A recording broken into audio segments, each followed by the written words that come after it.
Hi, this is Andrew, and you're watching Andrew's Answers.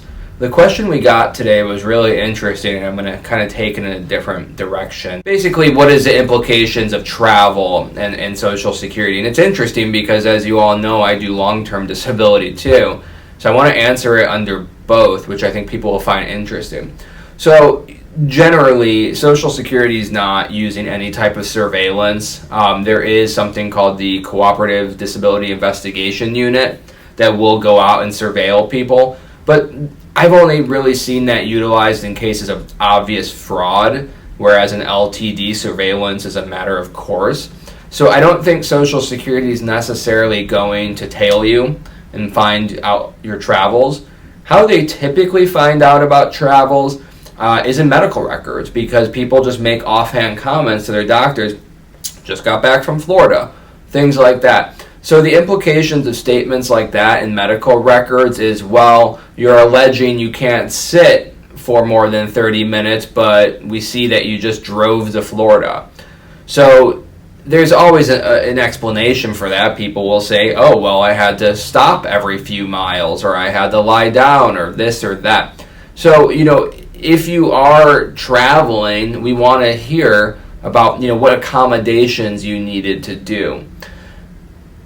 On the other hand, with long-term disability, they're actively looking for evidence like that. And they use things like surveillance. We've talked about that. Oftentimes the insurance company will offer or authorize 3 10-hour days where they're going to station a private investigator outside your house or wherever they think you are.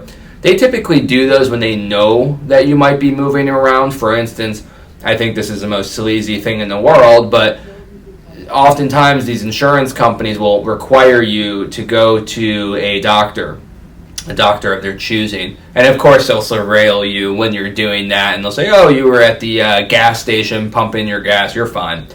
So, if you have an LTD case, you do need to be on the lookout for them looking for you, and they're going to do it through the agents watching you or through social media. And they use social media more than anything because it's easy and it's free. You just need to put someone with even a somewhat of a set of skills to find you online. It doesn't really take much to find people these days because so much of our, they're sharing all of our lives. And the same is true for finding things in the record. They will spot things just like the judges are at Social Security about travel, and of course we'll have to explain it and make it clear that the travel is not as straightforward as it might sound in the record.